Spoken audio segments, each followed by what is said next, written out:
नमस्कार विद्यार्थी मित्रांनो, मी प्रदीप अवचार तुमचं सर्वांचं स्वागत करतो। बघा, आपल्याकडे एक प्रश्न आहे की जो राज्यसेवा मुख्य परीक्षेच्या 2023 मध्ये हा प्रश्न विचारण्यात आला होता। बघा, प्रश्न कुठलाही असो, इंग्रजीचे कुठल्याही परीक्षेला विचारण्यात येऊ द्यात, फक्त कन्सेप्ट काय म्हणजे काय की तुम्ही कुठली जर का स्पर्धा परीक्षा देत असाल तर त्याच्यामध्ये इंग्रजी विषयाची कन्सेप्ट जर क्लिअर झाली ना, तुम्ही सहजपणे आन्सर देऊ शकता। ठीक आहे, तर प्रश्न काय होता माहित आहे का, एक वाक्य दिलेलं आहे आणि त्या वाक्यामध्ये चुकीचा भाग कुठला आहे तो आपल्याला ओळखायचा आहे। तर वाक्य काय होतं माहित आहे का की the Nile is one of the few major river in the world flowing south to north. तर काय की नाईल ही जगातली सर्वात अशी मोठी नदी आहे की जे साऊथ कडून उत्तर या दिशेकडे वाहत असते।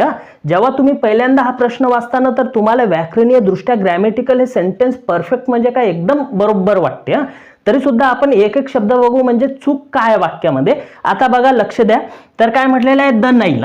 आता बघा, द आर्टिकल आहे, नदीच्या आधी आपण आर्टिकल यूज करतो म्हणजे नाईल हे नदी आहे, त्याच्या आधी हे द पण बरोबर आहे, नाईल पण बरोबर आहे। आता नाईल हे नदी एकमेव आहे म्हणून कुठला हेल्पिंग वर्ब यूज झालेला आहे इज, म्हणजे थर्ड पर्सन सिंग्युलर आहे म्हणून इज। त्याच्यानंतर बघा वन ऑफ, वन म्हणजे काय असते, वन म्हणजे एक, ऑफ म्हणजे काय चाचीचे, म्हणजे याचा अर्थ काय होते की चापैकी एक किंवा अनेकांपैकी एक।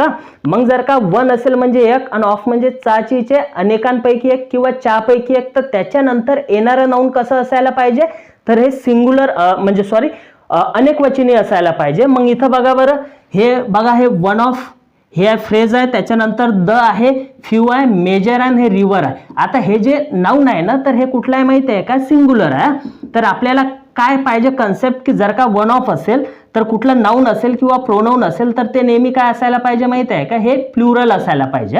आता हे रिव्हर कुठलं झालं, हे सिंग्युलर झालेलं आहे। मग जर का हे सिंग्युलर असेल तर आपल्याला काय घ्यावं लागेल, रिव्हरचं अनेक वचन रिव्हर्स घ्यावं लागेल।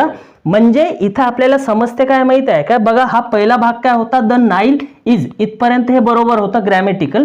त्याच्यानंतर काय होतं, वन ऑफ, वन ऑफ म्हणजे अनेकांपैकी एक, म्हणजे इथे येणारं नाउन काय असायला पाहिजे, रिव्हरच्या ऐवजी काय असायला पाहिजे, रिव्हर्स असायला पाहिजे। म्हणजे चूक कोण्या भागामध्ये, या 2 नंबरच्या याच्यामध्ये जे आहे ना, हे तुमचा आन्सर असेल। म्हणजे याच्यामध्ये रिव्हरच्या ऐवजी तुम्हाला रिव्हर्स घ्यावं लागेल।